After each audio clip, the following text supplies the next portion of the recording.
اصل چیز یہ ہے آپ کے پیارے ہیں، اس لیے آپ دیکھ لیں صحابہ کرام کے زمانے میں منانے والے دن کوئی مقرر نہیں تھی، آپ کوئی نہیں، الحمدللہ آپ کے مبارک فرامین کو اپنے سینوں سے لگانے والے الحمدللہ ہر وقت یاد رہا، اور ان کے سینے میں آپ کی محبت نقش اور ان پر عمل کا اور مر مٹنے کا جذبہ الحمدللہ ہاں یہ تعالیٰ بہرحال چلو اللہ تعالیٰ اپنی مہربانی فرمائے۔ چلو حضور کا ذکر خیر برکت ہی برکت ہے، اس میں کوئی شک نہیں ہے الحمدللہ ہے۔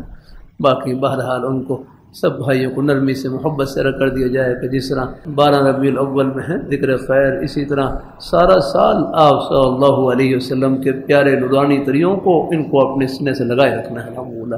یہ ہے 12 ربیع الاول کی صدا الحمدللہ۔ ہاں کہ حضور صلی اللہ علیہ وسلم کی سیرت طیبہ یہ صرف منانے کی چیز نہیں، اپنانے کی چیز ہے۔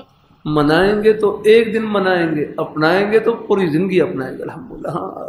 اللہ تعالیٰ اپنی مہربانی فرمائے۔ اب آپ دیکھ لیں ایک مثال، دائیں ہاتھ سے کھانا سنت ہے، یہ ایک دن کے لیے تھوڑا ہے، یہ پوری زندگی کی سنت ہے الحمدللہ۔ دائیں ہاتھ سے کھانا یا کرنا، یہ بعض لوگ ہوتے ہیں، یہ بعض جو بیچارے لا علمی کی وجہ سے بعض بائیں ہاتھ سے کھانا کھا رہے ہوتے ہیں، بائیں ہاتھ سے۔ بھائی اللہ کے بندو، یہ دائیں ہاتھ یہ برکت والا ہاتھ الحمدللہ، غیروں کی نقل اتارتے ہو تم یاد رکھنا۔ اللہ تعالیٰ اپنی مہربانی فرمائے۔ ہاں کل بیمینک کا دائیں ہاتھ سے کھائیں، سم اللہ بسم اللہ پڑھ کر کھائیں، کل مما یلیک اپنے سامنے سے کھائیں۔ کتنے پیارے آداب ہیں الحمدللہ۔ ہاں میں حیران ہو جاتا ہوں، مجھے اللہ نے کوئی توفیق بخش کی اپنی رحمت سے، یہ حدیث شریف کی 5 کتابوں کا اللہ نے مجھے روزانہ تقریباً تکرار کرنے کی توفیق عطا فرما رکھی ہے۔ آج کل چھٹیاں ہیں کچھ ہیں، ورنہ تو روزانہ ہی تقریباً الحمدللہ۔ حیران ہو جاتا ہوں، ہماری زندگی کا کوئی گوشہ ایسا نہیں ہے کہ قدم قدم پر رہنمائی یاد رکھنا۔ آپ دکان میں ہیں تو وہاں دکان پر شریعت مطہرہ رہنمائی کرے گی